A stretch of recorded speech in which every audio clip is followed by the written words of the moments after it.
মন্দিরে বিপাশাকে দেখে ছোটবেলার সমস্ত স্মৃতি মনে পড়লো ছুটির। ধারাবাহিকে শুরুতেই দেখা যাচ্ছে অভি তো ছুটিকে ডাকে, ডেকেই বলছে এটা কি। ছুটি তখন বলছে আপনি খুলে দেখুন। অভি তখন ঢাকাটা খুলে দেখে আলু সিদ্ধ ভাত।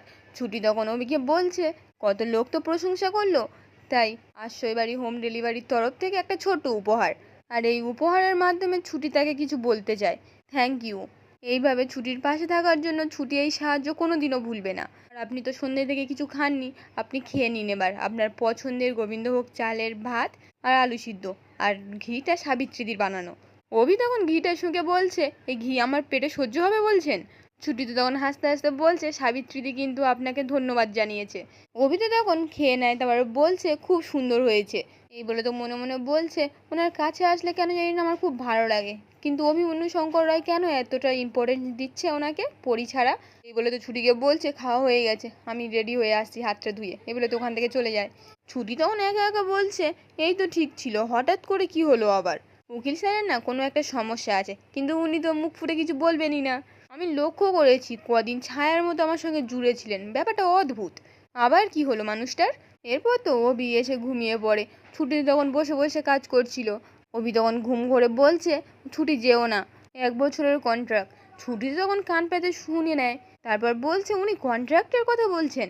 ও এবার বুঝেছি ওনার মনে ভয় আছে যে আমি কন্ট্রাক্ট ছেড়ে চলে যেতে পারি, আর সেই কারণেই কদিন আমার পেছন পেছন ছায়ের মতো ঘুরছে। তাহলে কি উনি। এই বলে তো বলছেন না ছুটি এইসব ভাবাও ভুল, তুই তো ওনাকে কথা দিয়েছিস পরীকে খুঁজে বের করে ওনাকে দিয়ে চলে যাবি। এই বলে তো অভির কাছে এসে অভির মাথায় হাত বুলিয়ে দেয়। এদিকে যখন ইন্দ্র তো মন খারাপ করে জানলার ধারে বসেছিল, জানলা দিয়ে রমাকে দেখতে পেয়ে বাইরে গিয়ে রমাকে ভেতরে নিয়ে এসে বলছে এই ওয়েদারে বাইরে কি করছেন, এই পুরোটাকে ব্ল্যাকমেল বলে না। রমা তখন বলছে এটা ব্ল্যাকমেল নয়, আপনাকে ফিরে পাওয়ার জন্য ইন্দ্র। এই বলে তো নাটক করে ইন্দ্রর গায়ের ওপরে পড়ে যায়। ইন্দ্র তো তখন রমা রমা করে ডাকে। রমা তখন মনে মনে বলছে বয়েই গেছে তোমার জন্য তাল গাছ হয়ে দাঁড়িয়ে থাকতে, সারাদিনটা আমি এসির মধ্যে বসেছিলাম, এই বৃষ্টি পেয়েছে তো শুধু তোমাকে দেখানোর জন্য হাঁদারাম। ইন্দ্র তো তখন ছেড়ে দিয়ে একটা তোয়ালে নিয়ে এসে বলছে ফ্রেশ হয়ে নিন, ওয়াশরুম এদিকে। এই বলে তো বসে পড়ে। আর মনে মনে বলছে রমাকে ক্ষমা করলে অভি আর ছুটির সঙ্গে বিট্রে করা হবে, আমি এসে কিছুতেই করতে পারি না। এদিকে তখন ছুটি তো অভির গায়ের ওপরে ঝুঁকে পড়ে মাথায় হাত দিয়েছিল, তখনই অভির ঘুমটা ভেঙে যায়। ছুটি তখন লাম মেরে উঠে বসে বলছে আরে অনেক মশা। এই বলে তো খুব লজ্জা পায়। অভি তখন বলছে এসি চলছে, জানলাটাও বন্ধ, মশাটা ঢুকলো কোত্থেকে। ছুটি তো তখন নাটক করে মশা মারার ছুতো করে বলছে আপনি পড়েননি ছোটবেলায় জলা জমে মশা জন্মায়। অভি তখন জলের বোতলটা নিয়ে এসে ছুটির সামনে বলছে জমা জলে না, তা বোতলে জমেছে মশা। ছুটি তখন তোল্লাতে তোল্লাতে বলছে না না, বোতলে হবে কেন, বাথরুমের ড্রেন থেকে হয়তো উঠে এসছে। এমনও তো হতে পারে ঘরে ঘুরছিল এ কদিন ডিম পেড়েছে হয়তো। আর একটা মশা তো অনেক দিন বেঁচে থাকতে পারে, যেমন পুরুষ মশা 1 থেকে 2 সপ্তাহ, আর স্ত্রী মশা ওরকম। ওই স্ত্রী মশাই হয়তো এই ঘরে ঘুরে বেড়াচ্ছেন, বুঝতে পেরেছেন। অভি তখন বলছে কোনো মশা এসেছিল কিনা জানি না, কিন্তু একটা মেয়ে আমাকে মারার চেষ্টা করছিল এটা আমি বুঝতে পারছি। আসলে মহিলা মশারা তো পুরুষ মশাদের বাঁচতে দিতে চায় না, তাদের মাথাটা খেয়ে ফেলতে চায়। আর আপনি কি সেই জন্য মশাদের রিসার্চ করছিলেন। ছুটি তখন অভির সামনে মশা মারা নাটক করে বলছে সেটা হবে কেন, আমি তো বইয়ে পড়েছি। অভি তখন বলছে আমি কি কিছু বুঝি না নাকি, আজকে আমাকে চড় মারতে যাচ্ছিলেন আর তারপর মশাতে কনফার্ট করলেন, কালকের কি আবার বালুর চাপা দিয়ে মারতে চাইবেন আপনি।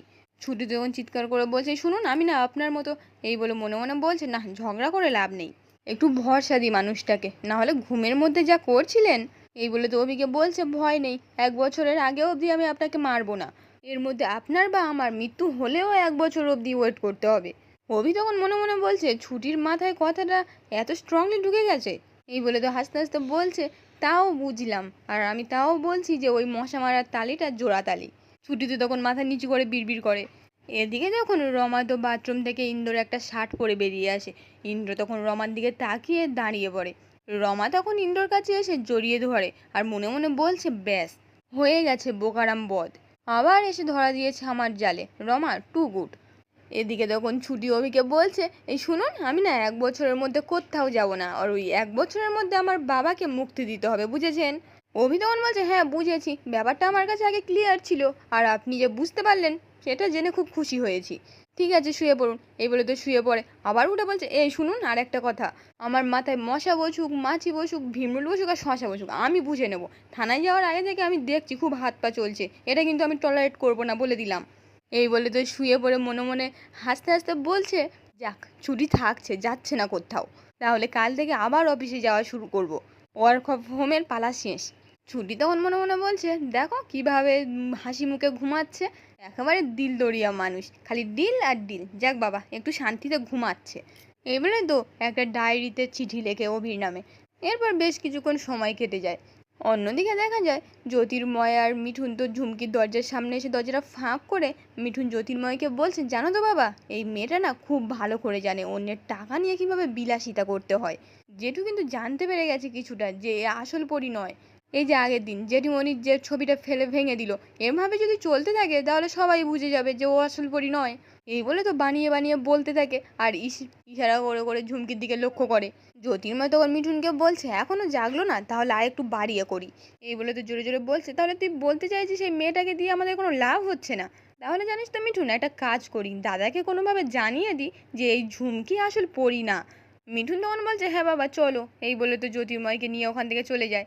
ঝুমকি তো তখন ঘাপটি মেরে সবটা শুনছিল। ওরা চলে যেতেই উঠে বসে বলছে, এ তো দেখছি আমও যাবে আর ছালও যাবে। এই কি ঝুমকি, তুই সকাল সকাল কার মুখ দেখে উঠলি? এই বলে তো নাটক করে কাঁদতে শুরু করে। এদিকে যখন সকাল সকাল তো অভি চিৎকার করে ডাকছে, ছুটি, আমার লাকি শার্টটা কোথায়, আমার একটা মিটিং আছে। তখনই শিখা কফি নিয়ে আসে। অভি তখন শিখাকে বলছে, তা সেই মহারানী কোথায়, নিজের হাতে কফিটা আমাকে দিতে পারলো না? শিখা তখন বলছে, ভালোভাবে তো বললেই হয় যে সকালবেলা বইয়ের হাতের কফি না হলে রোচে না অভি দাদা। অভি তখন রেগে গিয়ে বলছে, থামি না, ঠিক বলে, তোকে ক্যানিংয়ে পাঠিয়ে দেওয়া উচিত। শিখা তখন বলছে, এই শোনো, ক্যানিংয়ে না অবরোধ চলছে, পাঠানো যাবে না, আর নতুন বৌদি নিচে কাজ করছে, এঁচোর চিংড়ি করবে, তুমি জানো ওটা কত ঝামেলার কাজ? অভি তখন চিৎকার করে বলছে, জানার দরকার নেই, আজকে আমার একটা মিটিং আছে, আমার লাকি শার্টটা খুঁজে পাচ্ছি না। এই বলে তো ছুটি ছুটি করে চিৎকার করে। আজকের পর্বটি এখানেই শেষ হয়ে যায়। কেমন লাগলো কমেন্টে জানাতে ভুলবেন না।